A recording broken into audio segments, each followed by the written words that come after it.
Okay, everyone. Our next speaker is coming to this conference not for the first time and not even for the second time. Anjali Sharma, incredible expert in storytelling for change and marvelous speaker. And I'm just raising the stakes for you, Anjali, because this is exactly how I see you. So lovely to see you back at the conference. Welcome. Oh, thank you so much. Everybody, this is my third time, and I will ask you the same question I ask you every single time. Can you see me well? Can you hear me well? Just give me a little thumbs up in the... Okay. All right. Wonderful. It's so great to hear you. It's all yours. I'm just off the air to enjoy it, and thank you for coming. Not at all. It's such a pleasure to be called, and you do this incredible work. Least I can do is to show up. So everybody, some of you may know me because, I'm no stranger to this platform. But what I wanted to do today was to start off by taking you to Yemen, which is in Western Asia. So the Republic of Yemen is in Western Asia. And I want to take you to a prison there. I know the first thought you probably got in your mind is, my God, the title of this conference is Stories Without Borders, and you are taking us into a prison in Yemen. A prison with its bar is all about borders and boundaries that have been created. Why do you want to do that? I request you to come along with me. There is a point to this story. So we are in Yemen in Western Asia. We are in a prison there, and there is a prisoner inside. This prisoner's name is Abu Jandal. Abu Jandal was Osama bin Laden's chief bodyguard. So Osama bin Laden, the founder of Pan-Islamic Militant Organization, he was his bodyguard who was captured after the 9/11 attacks and kept in this prison for interrogation. So every day the interrogators would go to him and start asking him questions in hope that they would get some intelligence on the operations of Al-Qaeda. But every day Abu Jandal will do what he just give them long lectures on ways of West. So wouldn't give them any good information, but just start lecturing them. And then one day, one of the workers in the prison noticed that every time Abu Jandal is given food, and there is a cookie on the plate, so, this is a cookie that is not like given along with his meal, he never eats that cookie. This happens repeatedly. Now he interrogates and he asks, why do you not eat that cookie? And Abu Jandal turns around and says, well, I'm diabetic. He goes and tells the interrogators that he is diabetic. One of the interrogators decides to go and buy sugar-free cookies and actually offer it to him during tea. Now, that day, one of the interrogators actually said this. That day, the dynamics of relationship between Abu Jandal and the interrogators started to change. For the first time, he opened up a little bit to the interrogators. Don't get me wrong. It's not like he ate one cookie and told them everything. But the relationship, the border, the boundary that was between the interrogators and Abu Jandal started to sort of fall off a little bit. And in days to come, he would share a lot of information with them.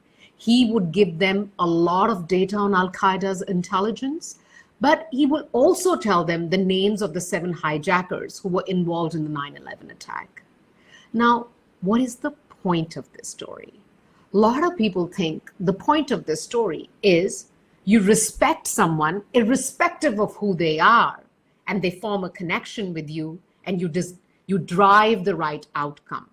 On the surface, this looks like a story of I respect you, you build a connection with me, and then the right outcome that you want to drive gets driven.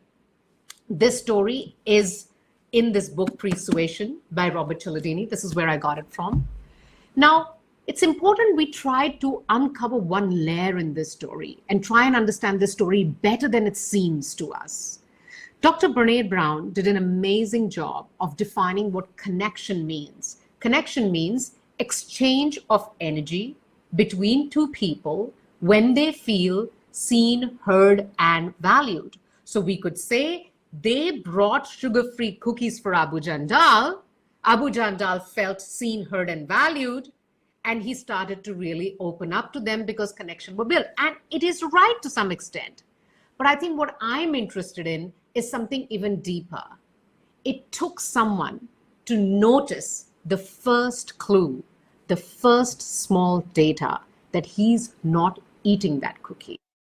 I think it is the small data, the first little clue that leads to curiosity, that then gets us a small data originated story that can then help us take away the borders and the boundaries that exist between people in organizations and countries and teams or even in families. So today, I wanted to just take this topic of small data stories and how they can help you bridge boundaries. Now, you and I are not managing people like Abu Jandal, thank God for that. We don't work in prisons, but we are responsible many a times but for bringing two types of people together, for making sure that we take away the borders and the boundaries that exist between two types of people. Now, these two types of people could be brand and people that they want to serve. So let me tell you a couple of incidents where this small data insight has led to removing of the borders and the boundaries and given the brands the ability to really serve their audiences. But some of you may now be thinking, what is this small data? Anjali keeps talking about small data. Small data is a term that was coined by Martin Lindstorm. This is his wonderful book called Small Data. Small data is the data you collect by boots on the ground, by talking, by observing, by noticing, by really analyzing the way people live their daily lives, their behaviors, looking at little clues and finding the stories that really support those clues. So how do brands bridge border between them and the people that they seek to serve? Through small data. All of us love big data. I can sit on my desk, download an Excel sheet, analyze the Excel sheet and say, that's the insight. But that's the big data insight. And that does give you a correlation, but does it give you the causation? Does it tell you why what is happening is happening? I think we are irrational beings. Human beings are irrational beings. And what you can notice through clues and observation, you can never notice through just downloading data on file and analyzing that. So I want to welcome you to listening to a couple of brand stories, after which I will tell you my own personal case study of a project that I have done where I have applied this theory, and then I want to give you a few takeaways. Everybody with me so far? Is my pace okay? Are you getting what I'm saying? Am I making sense to all of you? Wonderful. Okay. All right, everybody. So the first story I want to tell you is of this brand. Can somebody tell me what are these? Can anybody recognize what they are? If you know, please use the chat box and tell me. What are these things? What is this vase made up of? What are these pieces? This is a Lego piece. This is what my daughter made for me. This is a Lego piece, absolutely. So this story is about Lego. So Lego is a very loved product by a lot of young kids. But a lot of us don't know that in the year 2003, the CEO of Lego said, we are on a burning platform. We are close to closure. We have to do something, otherwise we will be bankrupt. What had happened was the big data was telling Lego that this new digital native, these new kids, did not have patience to sit and use these little blocks and make something. They didn't have the patience for that, because they had another thing, which is called video game, that they could get on, make castles in half an hour rather than spending 1.5 hours on building a castle with Lego, break the castle down with the gun and then build it up again very, very quickly. They had no patience whatsoever for these Lego bricks. So Lego had stopped making these small bricks and made their bricks quite big so that the kids could actually take the blocks that are big blocks and quickly achieve whatever they wanted to achieve. But when the business really tanked, Lego sent a team of people on the ground to talk to their biggest customer, which is the kids who were using Lego. And they arrived at the house of this 11-year-old German boy, and they asked this German boy several questions. And then they asked him the most important question Lego could have ever asked any child. What are you proud of? This child said, oh, I'm proud of that. What he pointed towards was a pair of Adidas shoes. Shoes that has been completely used. There was so much wear and tear that you could look at the shoes and go, oh my God, this shoe has really been used. So the Lego people said, what do you mean? They said, I'm a really good skateboarder. If you look at the sole of the shoe, the way the edges and the way it's worn out, only a very good skateboarder can achieve that. So nobody else can achieve that. Now this shoe is my gold medal. That made Lego people think that, oh my God, what this kid is telling us, that if kids can demonstrate mastery over something that they are really good at, they don't mind spending time at that, on that particular thing. If they can show that from their peer group, they are better at this, they're really good at this, then they don't mind spending time at that. They went back to Lego and they decided to bring the small brick model again. Because with the big block of Lego, which they had changed based on the big data inside, they realized the kids had lost interest. I can make this so quickly. What's the big deal? Everybody can make this so quickly. But when the brick was small, it was complicated. Only really good kids who could really work with Lego could do that. They took away that spirit of, I have achieved this. Now, I personally love running. I can never throw my old running watches because my watches are broken and they show how much I have run. They are like mine medals. They have all my running experience in them. So even kids are like that. But they could not have gotten that insight without having gone and spoken to that child. So this small data insight, you cannot get through a survey. This small data insight, you can't get through a survey because you wouldn't know to put that question in a survey. You can only get that by going and watching something and drawing a clue from that, then finding the story that supports that, and then really coming up with a way to bridge that border, to bridge that gap between you and the people you seek to serve. Now, Lego today is number one, doing really, really well. Of course, they did the Lego movie as well. And that also was based on the insight that fantasy had been taken away from kids because of all these video games and stuff. So based on those insights, Lego's entire culture changed, their business model changed. I'm going to take you to the second story. The second story is very dear to me, and it's a story from my land, a land which is India. So a global cereal manufacturer had done very well in India in the year 2012, and they had done very well for a very long time. But suddenly, the sale of the cereal was dropping. It was dropping really badly. And they didn't know what was it that these people, the new consumer, was looking for that they couldn't provide. There was suddenly a border and a boundary between the brand and the people they seek to serve. They called Martin Lindstorm, who's the author of Small Data, to try and figure out what was going on. Small data is something that Martin believes in. And he said, in preparation to go to India, I watched close to 80 Bollywood movies because I wanted to learn about the culture of the place. I have learned that from Martin Lindstorm. Every time I go to do an overseas project, I watch movies from that country simply because the way the movie informs the nuances of the culture, no book can. On the surface level, people give you some very broad information about what the culture is, but the little nuance only comes from watching films, because in films, people live their daily life. And small data is about how people live their daily life. So Martin Lindstrom arrives at India, and after watching the movies, and he says that there is something very special and unique in India about a mother and a daughter-in-law relationship. Something very special. A lot of movies point out to this relationship between a mother-in-law and a daughter-in-law. If there's anybody from India on this call, give me a thumbs up if you agree with that. There is something very special between a mother-in-law and a daughter-in-law relationship.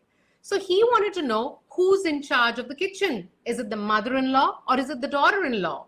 He went and he said, I started going into people's home. I got entry into people's home. And I realized a lot of the women were working women. Okay. So mother-in-laws used to look after the house. Now, every time you go to the house, you go into a kitchen, you see a very specific kind of a spice box. I'm an Indian. I have this spice box. I'm going to show it to you. This is the spice box that most Indians have in their home. Again, if you're an Indian and you have this, please let me know. I'd love to know. Okay. He saw this spice box in the kitchen and he realized that the spice box was very colorful with different spices. As you can see here, there are so many colors. There's red, there's yellow, there's brown, there's green. Atom, that's my next present to you, the spice box. So he said, I asked the mother-in-law, what is this? She says, oh, this is how I make good food for my family, the fresh food for my family. These are the spices that I use. And he said, okay. And then he started to talk to the daughter-in-laws who were a lot more exposed to the world of the West. They had access to internet. Their choices were very different. And the daughter-in-laws had a very different concept of what good food means, what nutrition means. Then he asked the mother-in-law, when I say to you, fresh, what colors come to your mind? The mother-in-law said, red, yellow, all determined by the spice box. The spice box is red and yellow. And then he asked the daughter-in-law, if I ask you fresh, what comes to your mind? The daughter-in-law said, green comes to my mind. He said, okay, these are different colors. And they both go and buy cereals from the mom and pop stores. So he says, then I started to go to these little shops, mom and pop stores, from where these women purchase these cereals. And I realized something very important, that mother-in-laws, obviously, as the generations go further, the height increases. So, most of us are taller than our parents because as generation goes, the height increases. The mother-in-laws are slightly shorter than the daughter-in-laws. The mother-in-law's gaze, the way they look at the shelf, is here in a shopping store. But the gaze of a daughter-in-law is slightly up. Keeping that in mind, they came up with a new cereal design, which is red and yellow, which is where the mother-in-law's gaze is, and green on top with the right words there, which is where the daughter-in-law's gaze is. That was the small data insight that completely changed the business, the trajectory of the business of this brand back in India. You could have never gotten this insight by big data, because big data relies on you knowing what to look for. But small data is serendipitous. You just watch it. You notice a clue and you interrogate that clue. You try to find the story behind the clue, and then you figure out what to do with it. You don't know what you're looking for. You just keep collecting little clues and interrogate and find the solutions. Now, in preparation for this talk, because Atom always is very generous and invites me to speak to the audiences I would never get to see otherwise, I have a responsibility of doing something which is tailor-made for you as well. So I started to look if I can find anything specific to Russia in preparation for this talk, anything that is small data related to Russia. Now, I have a question for all of you. Now, this is a little bit of an interactive segment of the talk. So I'm going to rely on you to feed me so that I can move forward. Ready, everyone? Okay. So have any one of you heard of this website called Mamagazine? Has any one of you heard of this website called Mamagazine? No? No? Okay. Has any one of you heard of Mama Fests? Has any one of you heard of Mama Fests? Okay. All right. Okay, so Mama Gazine and Mama Fests now don't exist in Russia. But before 2015, there was this very, very popular website, which only moms would know probably, called Mama Gazine. In this website was made by Russian moms. When I say made, it was the content was added by Russian moms. It was for Russian moms. And the idea of this website was that you could find information about what are the good things for the kids. You could buy toys for the kids from this. You could buy games for the kids from this website. Now, I want you to know, how did this website come along? So this website is a very interesting story behind it. That, again, Martin Lindstrom had a call from someone from Russia who said that I want you to come up with a business model in Russia. And Martin Lindstrom's question was, what business do you want me to come up with? And he says, that's what you've got to decide. I just know I have this much to invest. So Martin Lindstrom got himself to Russia and started to move from one place to the other in Russia. And he started to notice the following things. Now, again, I'll ask you a few questions and you tell me if it's a yes or a no for you. He started collecting small data. And these two things, Mama Gazine and Mama Fests in Russia, were a result of these small data. Now, please, as I ask you the question, use the chat box and tell me yes or no. Is it true that a lot of people in Russia have actually not traveled overseas, outside of Russia? Yes or no? Okay, so that's the first thing. Okay. Is it true that a lot of the homes in Russia, on top of the fridge, you have fridge magnets? Yes or no? Yeah? Okay. Okay. Is it true that a lot of the homes in Russia, actually majority of the homes in Russia, don't have really large mirrors? Like in my home, there are like several mirrors, really large mirrors. But in Russian homes, you don't find really large mirrors. Is that true? True. Okay, some saying not true, but most saying yes. Okay. Okay. Is it true? Okay, this might hurt some of you, but I'll ask anyway. Is it true that in Russia, women, although manage the house, but in society, they are not heard as much as men are. So it's mostly a male-dominated society. Is it true? At home, they could be leading the home, but outside, it's a male-dominated society. Okay, my last question is really for the women. Is it true that in Russia, women like to wear, not all, but mostly, like to wear red color lipstick? I wear red color lipstick also. Is it true that women in Russia like to wear red color lipstick? Okay, some of you are saying yes, some of you are saying no. Okay. Last question. Is it true that in Russia, a lot of the moms like to buy toys in partnership, right? A lot of the moms like to buy toys in partnership. So for example, they'll order so they can share the price of bringing the toy into the country and they can share the toy. Is it true? Okay, some say yes. Is it true that a lot of the toys for the children are bought by grandparents? A lot of the grandparents buy toys. Okay, so we got a definitive yes for a lot of the questions, and some we got yes, some we got no. Okay, all right. So everybody, these were the small data insights. When Martin Lindstrom walked from one house to the other house, he noticed these things. He noticed that a lot of the homes in Russia have fridges which have magnets, but magnets are placed at a level that the kids can actually grab the magnets. And a lot of the homes, the magnets are placed in such a way because they look beautiful on the fridge, but kids shouldn't be able to grab it. But in Russia, kids are allowed to play with magnets on the fridge. He also noticed that a lot of Russians hadn't moved out of the country. They also noticed that women in society were not dominating, or they were not like kind of, their voices were not heard as much. When he looked at all of this, he came to one single conclusion. He had a lot of different conversations as well.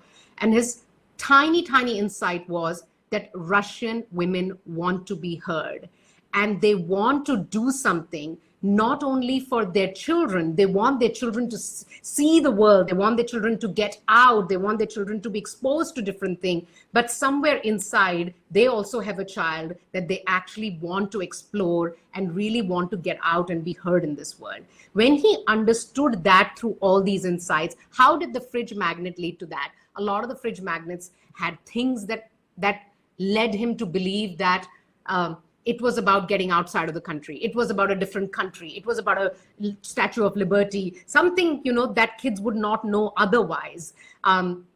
Red lipstick was a sign of I'm wanting to express myself. No mirrors was a sign of I want to express, but I don't want to overdo it, right? I still want to be respectful of the society that I live in. So it's, I want to express, but I don't want to sort of jump over what my society allows me to do. The fact that a lot of the Russian people didn't even have passports. Mama Fest was a festival that was created where children could go along with their moms, and they were given a passport, and they could go to different stations and behave as if they were traveling to different countries. So this whole Mama Fest and Mama Gazine was designed to be a platform so that Russian women could feel like they were heard, and they could create within Russia, or by using Mama Gazine and Mama Fest, they could take their children, give their children an experience of getting out and experiencing something very, very different.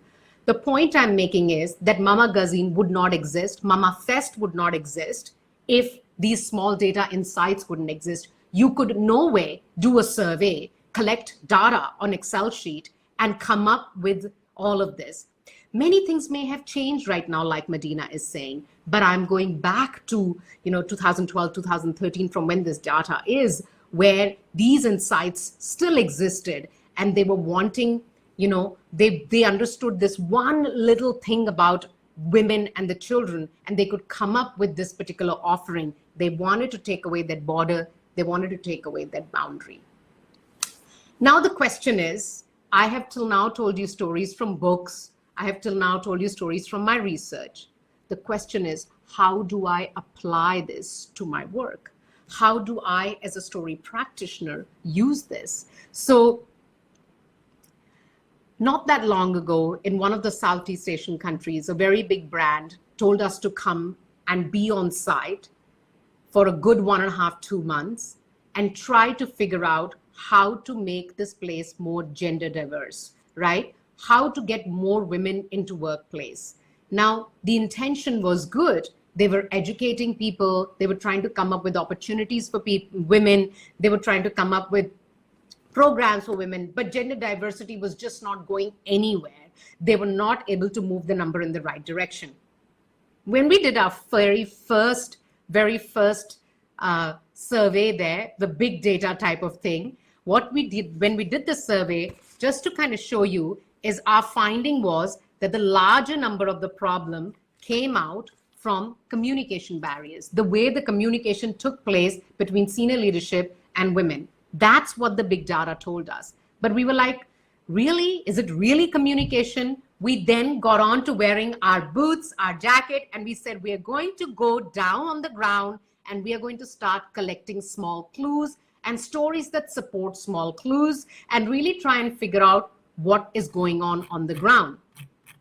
Before we jumped on and created this massive communications program and told everybody, you must communicate and do this for communication, do that for communication, we wanted to be sure that we're going the right way. We started to really have conversations with everybody, not just women, everybody on the ground. One after the other conversation, we started to collect lots of little clues. I'll tell you just about 1 or 2 clues that we collected that led to taking away the border and the boundary that existed between this company and their will and the desire to have more women to work. The first thing I noticed was that every time there was a supervisor's conversation I did, there was never a woman in the room. So I asked the senior VP, I said, I'm not able to understand. You want more women to work here, but how come there's not even one woman supervisor? So where are all the women? And he says, no, we don't have any women supervisor because supervisors have to do night shift. I said, okay. So I said, and why can't these women do night shifts? He says, I think because they have children. I said, okay. So then I started talking to women. I said, why are you not taking supervisory role? They said, well, we have children. There are absolutely no childcare centers here in our country that are open at night. My next question was, what about parental support? Don't you live close to your parents and they can look, your kids are sleeping at night. Can your parents come in and look after the kids? This is no. Unlike many other countries, in our country, we don't ask our parents to help us with children. That is considered rude to parents. I asked one after the other. Everyone said the same thing. Then I said, how come you all always rush out between 3:30 and 4 to the women from work? They said, because in our country, only a parent can pick up the child from a childcare center. You can't send someone else. It either has to be a mother or a father. The countries that I have lived in, no, it's not necessary. As long as it's a registered person, anybody can. So I started to know that. And then I said, well, we were having like these lunches and coffees with all these women. I noticed all the women carried one notebook, one very specific type of a notebook. So I said, what is that? I see that a lot of you carry this. She says, oh, these notebooks are given to us by the childcare center where our kids are looked after. So in these notebooks, we have to write every single detail of our child, like what time they woke up, what did they eat, what time they went to sleep, what did they drink. So this notebook has to be submitted to the childcare center so that they are aware of the what is happening with their children and they can manage the child accordingly at the childcare center. I said, how much admin time does it take to do this? And one woman actually started tearing. She says, I do admin at work, I do admin at home, and I'm just overwhelmed completely. I was like, oh my God, this sounds really, and I said, is that like a law that you have to do that? Or is there like a necessary requirement? She says, absolutely. Every childcare center, you have to do that. None of the countries I've lived in had that. When we started collecting one clue after the other clue and the story that supported that clue, I went up to the senior management and I said, you want to increase gender diversity? Put communication on priority number 5. Let's just work on getting a child care center on site. If you do that, women will take the supervisory role on. Their larger problem is that they need kid support. They did that and the gender diversity went up. So what is the point? I could have never, ever gotten that information by conducting a survey. Absolutely never. I had to notice little things. It started from one thing of why this room has no women. Why all supervisors are men? From there, it led to another thing. From there, it led to another thing. From there, it led to another thing.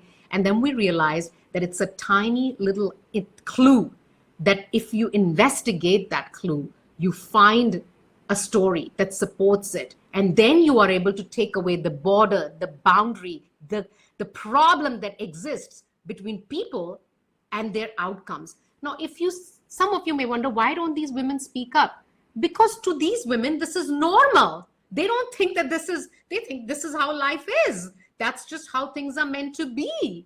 But for someone like us who comes from outside, we can notice those clues. We can actually investigate and interrogate those clues, and we can find that small data to then take away the border and the boundaries that exist that keep from people coming together. The leadership had a good intention to increase gender diversity, but they were not really sure what was going on. And when you kind of find that small data, you bridge that gap. So what have I said to you in all these stories and all these things that I have been mentioning to you for a little while now? I think the point I'm trying to make is that if your goal is to bridge boundaries, to take away the problems that exist, and you are really, really keen to find out, don't just think a big data or a survey is going to do the job. I think get yourself slightly uncomfortable, Put on your boots, go down on the ground, investigate every clue you see, collect every clue you see. Clue collection is not a linear process. Some clues lead you to nowhere. Some clues lead you to somewhere, but not to the eventual thing. And some clues actually give you these big insights that lead to the eventual outcome. So with curiosity, with no judgment, with a lot of empathy, ask, ask, ask. Because if the goal is to take away the borders and the boundaries, then small data stories can help you do that. That's all I have for you today. Thank you.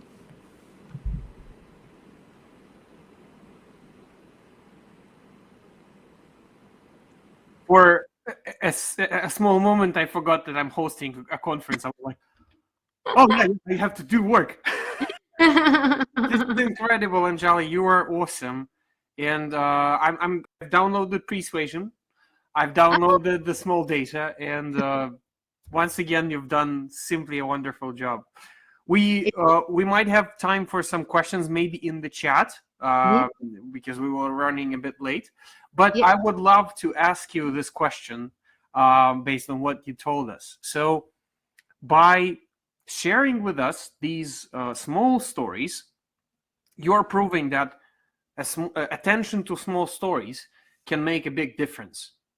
This is a great meaning that can help us bridge the world. But what's another meaning that you would like to transmit to all people so there are more connections? I think this was your conference question for everyone, correct? I forgot to prepare for it, but it's okay. I'll give it a go. So I think your question is, what else can help us bridge the border, like bridge the boundaries? Is that your question? Okay. Autumn, no matter where I look, whether I look at between as intimate a relationship as between me and my husband, or me and my daughter, or me and my boss, or me and my customer, me and you, we've never met. You are from Russia, I'm from India, right? How do I actually make the connection? How do we bridge, right? We have certain presumptions about everyone. I think the day we start to realize that bridges are not made with steel, concrete, and stone, and when a government says we'll build a bridge between this country and that country, or we'll start an airline from this country to that country, or a train from this country to that country, that's bridge. That's not bridge. I think the bridge is when we learn to be extremely curious about people, and we listen to those people, and we demonstrate empathy. So curiosity, listening, and empathy. I want to add one last thing to these three though. So curiosity, I'm curious, like, why is it like this? I want to learn from it. Then I want to listen to you as you are telling me. And then I want to have empathy. Oh my God, like, whilst I listen to you, I understand why you are the way you are, right? But in saying that, I'll talk about two things about curiosity and listening that I have learned in a very hard way. We as human beings are not curious about things that we don't know anything about. For us to be curious about something, we have to know a little bit about that. You need me, I'm going to speak at a conference you've organized. We have something, therefore I'll be curious about you. But if you were like some person, normally people will not be curious, but we need to be curious irrespective of the need to be curious. We should be like, I'm just interested. Why does this person show up like that? Even if it has got nothing to do with me. So we are not curious about things we have nothing to do with. We have to build that curiosity. Why do Indians put label on products like this? Why is it that in Russia, they do it like this? I want to be curious. That's the first thing. The second thing with listening, I have learned, listening is not just zipping up. So a lot of times we say, listen, it means you zip up. Listening actually is about asking more questions. So I listen to you and I want to tell me more about that. I didn't really understand that. So a lot of us assume listening is just zipping up, but I think none of my small data story work would ever happen if I just listen. All of it happens only because I listen and I go, stop there. I want you to tell me more about that part. Can you dig deeper? Just take me through your day. So what happened? You left the house at 7 a.m., then you dropped the child there, and then you submitted the notebook. And by that time, how much had you written in the notebook? Show me till 7 o'clock where it was. So that it has to have lots of questions. So in essence, what I'm saying is borders are not bridged by steel, concrete, railways, airlines, trains, or ships. Borders are bridged when people decide to be curious, they listen, and they demonstrate empathy. I'll just take a moment. Too much said. Okay, somebody is asking the two books. Here we go, everybody. Small Data by Martin Lindstrom, Persuasion by Robert Cialdini. Two of my most favorite reads. Actually, I'd say that to all the books because I love lots of books. But these two are good. They're very good. That's true. It's like the only two things I see in your social media is basically three things: clues and stories, which is awesome. Your running stuff, which is like, oh my god, how does she do it? And the books. It's like this person is like, there's more, but thank you so much. It was incredible, and I'm getting a lot of personal messages about how you did a great job and how these ideas give so many insights into different other spheres. My colleague Vladimir, who was presenting last year, he's saying that it gave him insights into what he is doing and what's the position of what his work in corporate anthropology is. So thank you so much. Guys, let's share our flyers with Anjali. Once again, you've done it. This is amazing. Thank you so much, everybody. It's always such a pleasure. Please connect and please keep in touch. Atom, I just want to say the last word for you. I think you're absolutely amazing human being for organizing this every year. Truly, you're the one, the architect of that bridge. That bridge, you are the architect. I just put a little stone in there. I just put a little thing in there, but you visualize it. You have opened Russia to the world of storytelling. And I think that is such an incredible thing. Without you, none of this would be possible. One thing I can say, because I will not let go, there would be no use for an architect if there were no stones. So thank you so much for building this bridge. Not a problem at all. The bridge is built and we're happy. So thank you, everybody. Lots of love. Keep safe. Keep striving. Keep doing great things and keep in touch. Bye-bye. Thank you so much. Bye. Wow. That's a hell of a start. All right. Yeah, we've got the conference to do. So we are moving to the next speaker. I hope you guys are enjoying.